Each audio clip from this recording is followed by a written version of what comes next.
Mag-live ka sa hearing nyo ha, yun lang. Gusto namin makita kung paano ka, uy, kawawain sa sarili mo. Tanga! Panginoon ako dun.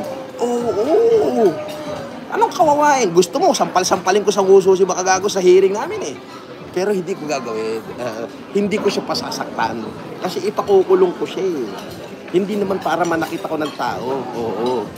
Kumbaga, yung ginawa niya sa akin, may katapat lang na pagkakakulong. Oo. Hindi naman niya sinaktan yung physical ko eh. Oo. Pero ngayon, kung pupunta siya sa lugar ko at ipoprovoke niya ako, pwede ko nang paluin ng bote yung nguso niya hanggang sa pumutok. Kasi ano yun, self-defense na yun eh. Kasi nagtatangka na siya sa buhay ko, di ba? Ayun yun, no. Pero sa hearing namin, syempre, wholesome ako, hindi ko siya para saktan. Ewan ko lang doon sa mga tao ko, sa mga galit sa kanya, baka batukan siya, ganun yun. Di ba? May kawawain ka pang nalalamang kawawain. Kinangina mo. Kailan ba naging kawawa ang isang FLM? Tanga. Bobo.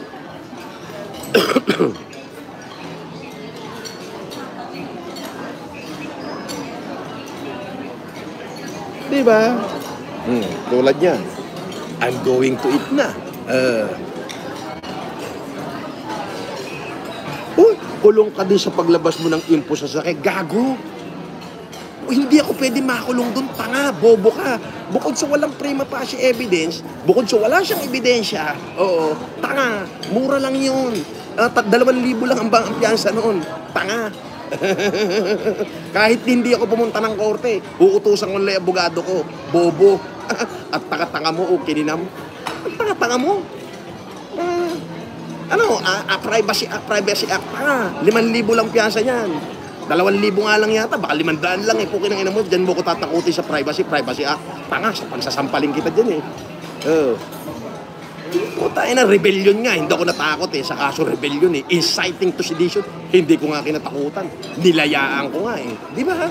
Kinangina mo. Tapos yung Anti-Privacy Act, tatakutin mo ko. Bobo, sanay ito mamilangguan.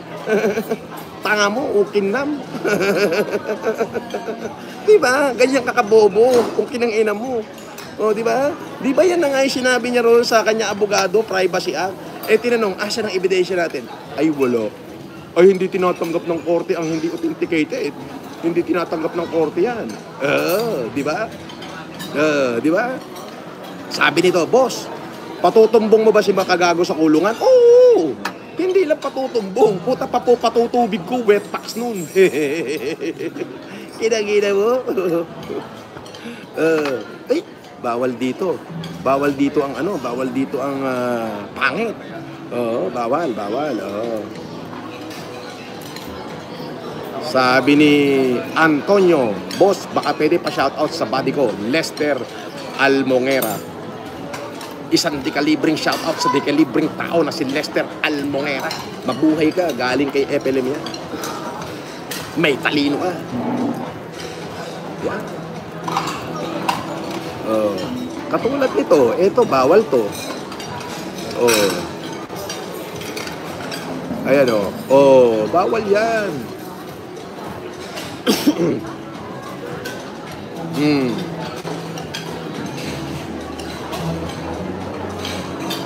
Sabi nito, FLM, ikaw talaga pinakamalakas na kilala ko, kaya tuling-tuli ka sa akin. Malupit. Dekalibre, shoutout sa'yo, Dekalibring John Will Baleya. Ha? May talino siya. May talino ka. Sabi ni Casper. Etong mga fake account, bawal dito. Layas kayo, fake account eh.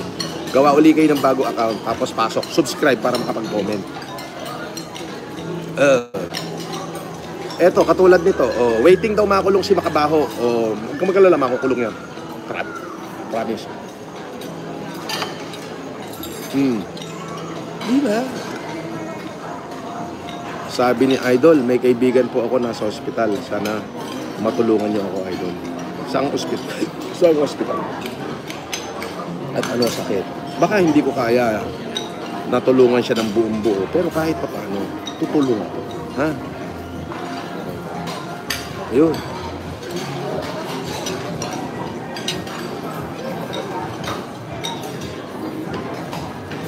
Casper, isang mura daw kay Makabaho. Oh, Casper. Kabaho, paksit. Oh, kita mo? Pakshit ka pala, Makabaho.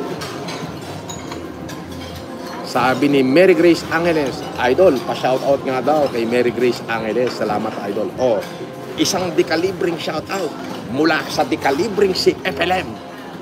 Dekalibring shoutout kay dekalibring Mary Grace Angeles. Iya. Dekalibre tayo. Di ba?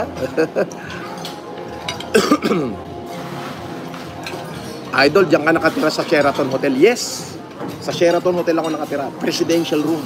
8th floor. Yan.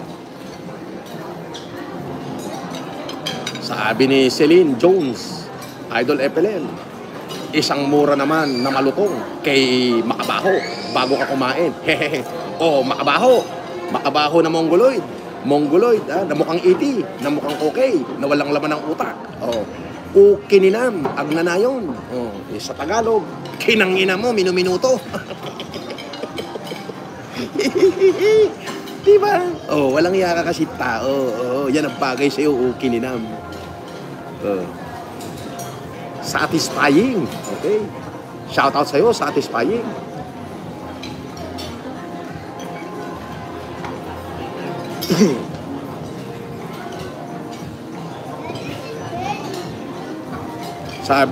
Sabi ni Wens Charis, pag doctorate degree ba ng humanity, ganyan po ba talaga magsalita? Public or ganyan ba mag-response? Tama po ba? Okay, pakinggan mo to ha. Wens Charles, I am very responsible for what I say, but I am not responsible for what you understand. Para din sa mga supporter ko, I talk to them nicely. Yes, of course. My attitude is depend upon the attitude of others towards me.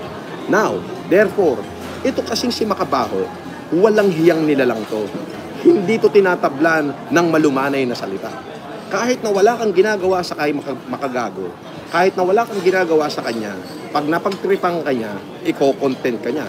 Katulad ng kaibigan ko, yung mga marasigan. Kinontent niya. Hindi naman siya kilala ng marasigan. Hindi naman nakasali sa flood control o kung anumang korupsyon yung kaibigan ko. Biriin mo, pati anak tinira. Ayun, hindi naman batang social media yung anak. Di nagmumukmok. Ngayon nung ako tinira niya, buha ka ng ina mo, pagkakataon ko ng iganti lahat. Ganun yun. So, hindi mo malalaman sa pananalita kung doctorate ang tao o hindi doctorate. Hindi sa pananalita. Marami magagaling magsalita. Oo. Pero ang katotohanan nun, walang laman ng puso. Puro hatred. Akala mo matalino, nagtatali-talinuhan lang. Pero tanungin mo, may nagawa ba para sa bayan?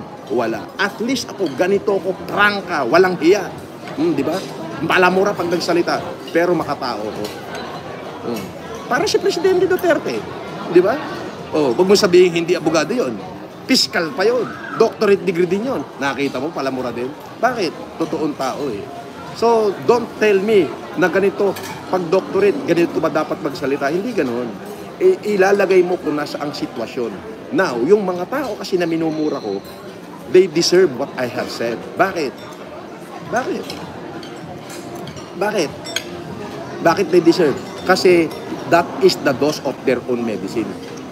Di ba? Ayun yun. May nagpalipad pa uli. Habulin natin.